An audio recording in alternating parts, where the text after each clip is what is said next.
owengamele ezokubusa ngokubambisana kanye nezindaba zomdabu eMpumalanga uMandla Msibi ubize umhlangano womkhandlu okhethekile nokufika kwaphakamiswa kuwo okungathenjwa ubuholi beMeya noSomlomo womkhandlu.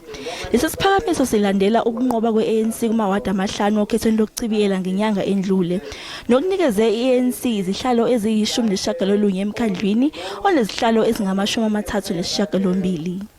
Namhla sobithile emhlangano sebakhethile baholi sesilinzele kuphela ukuthi bani bakithi banikeze isitho. Ungelosi Angelina Ndlovu uqoke njengeMeya kuloMasipala obhekene nezitelele eziningi.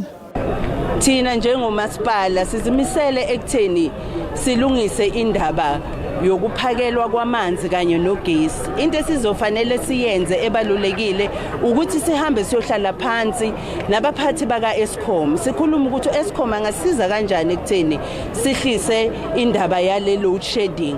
Amaqembu iDA neEFF awudubile lomhlangano. I-ANC iyamukele imphumela yemhlangano.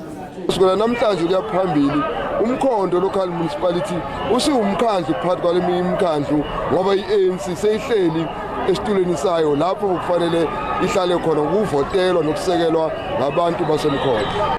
Maduze kuzokwenziwa uphenyo olunzulu mayelana nezinsolo zokushashazwa kwemali esibhekene nowayeyiMeya noSomlomo.